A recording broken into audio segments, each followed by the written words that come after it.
Hi, everyone, and welcome back to Wabi Sabi. We're excited because today we're going to do something we've never done before. We're going to look at a comment from a subscriber. It's exciting, right? Yes, it's exciting. Let's jump into it. Let's do it. It is actually a comment on our most recent upload from longtime follower and supporter, Kristen. Thanks so much, Kristen, for writing the following. Let's jump in. Kristen said 3 days ago, at what age do you think a kiddo can grasp the concept of the brain's safety system? I'm pretty sure it's too soon for my 4-year-old son to learn about it, but I'm trying to start laying the foundation for a healthy understanding of fear and anxiety. So I'm going to just pause there. And, so the first question here is essentially like, at what age can kids start learning about these concepts that we teach here? What do you say when we hear that? Okay, when I hear about the concepts, I'm assuming you're mentioning are concepts powered by nano, right? So I know that's more of a top-down way of understanding where you need more cognitive language skills. So that's much later on when they're conversational. Even at 4, you can start teaching emotion coaching, teaching what they're feeling, naming the feelings as they come up. But Kristen mentioned that learning about safety, right? But I think learning about safety starts the moment a baby is born, right? So when the baby is born, they are at the most vulnerable. They're not able to mobilize themselves. They can't feed themselves. They cannot really. They cry out basically to communicate that they need something, and so they're really 100% reliant on their adult humans or parents for survival. And so when you respond to the baby's needs, when you feed the baby, you wrap the baby up when they're cold, when you touch the baby, those are teaching the safety signals. I am safe when I am with my mother or my father. My needs are met. That therefore I feel safe. That feeling of safety happens at the moment they are born. So Yeah, in a yeah, way, yeah. Does that make sense? yeah. It makes 100% sense. And we were talking about this a little bit earlier, and another aspect of this becomes, I think, not only maybe like in our caring for a child, uh, do we sort of teach them about safety, but how we meet things that are scary as well, sort of like modeling, right? That's also a way of teaching, isn't it? Right, exactly. I think, and then, and what I don't think it's anything scarier than having this. You remember being a new parent, right? Nothing is scarier than that. And I think when something big happens in our lives, it's a kind of jolt to our system, and it actually forces us to pause and reevaluate how am I living my life, right? And so, to going back to what you're saying is how you respond at that the moment you're forced to pause, and that's big, that's huge. And so, learning from that, and unfortunately, I told you this before. Why does it always have to have? Why do you always have to have a crisis or a big change in order to kind of force you into a pause and to kind of reevaluate your life? But yeah, so I think going back to that, the way we respond is a way we teach our kids, and then, like you mentioned, model. And so yeah, and so, like, going back to, I think, our previous episodes, as we are here in that journey that they're growing, they're developing, those pressure points come up. And so again, using those difficult moments, it can feel difficult, and then being mindful in how we're responding to those moments can be teachable moments for our kids. Indirectly, in a way, right? Because those pressure points are sort of an invitation for us to learn about like how we respond to a child that is crying at night, etc. And then when we learn that, okay, this is actually not a real threat, it's I'm not liking this, but I have sort of no other option than trying to be okay with it, finding a way to be okay with it, acceptance. Then let's say we Acceptance. have a Yep. 4-year-old kid, right? Let's say we have a 4-year-old kid and something happens, like, I don't know, we have a flat tire. Let's say we have a flat tire, right? And we sort of completely come undone. We panic. We like do this and this and that, and our 4-year-old kind of sees this in a way that can sort of indirectly teach them that, aha, when something happens, I respond like this. Or if we have a flat tire and we're like, okay, this is annoying, but we our reaction is sort of somehow unattached. It's not very strong. In a way, our kid indirectly learns how to respond to challenging things through modeling in that way. So for a 4-year-old, to me, I think they learn probably more from observing us than from kind of what we tell them. Would you agree? Oh yeah, it's not just a 4-year-old. I think throughout span. I think I can tell you this analogy that I thought about when you teach our kids a language. It's not that you sit there and you tell them, okay, the Swedish word for rice is ris, right? It's kind of like you how do you teach a language? It's just by speaking the language, right? And so the same way, how do you teach these concepts? It's by living the concepts and by practicing these concepts. So and it I think not just for a 4-year-old, but throughout the span of their development, I think.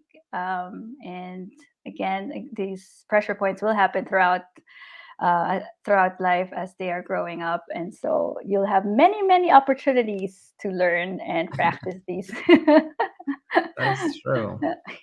That is true. All right, very nice. So we saw we read the first part of this, and Kristen Herrick goes on to sort of like share with us how she is teaching her 4-year-old son, and she's saying, first and foremost, I teach him that all feelings are normal and okay. When it comes to fear or anxiety, I have been telling him we can still do things scared, rather than the unhelpful things I was told as a kid, like the usual, don't be scared and there's nothing to be afraid of. I just ordered a set of books called A Little Spot of Emotions and opened the anxiety book right away. Much to my dismay, the book teaches some hacks for making anxiety go away. And it even says that worrying will only make your anxiety worse, and that getting enough sleep and eating a healthy diet will ward off anxiety. Cringe. I'll Cringe, yes. pause there. And I can just start here actually and say that, you know, similar to what we said before, when I hear Kristen say that I tell my child that we can still do things scared, essentially saying it's okay to be scared, it's just an emotion. I think that is 100% truth. And maybe a 4-year-old to some degree can understand those words and benefit to some degree from it. But again, I think the words don't matter at all as much as seeing how we respond when we are scared and what we do when we're anxious, etc. Do you agree? Absolutely. I think to me, nothing. I know it's an uncomfortable feeling can be overwhelming, right? But when I see my child anxious, I see my child sad.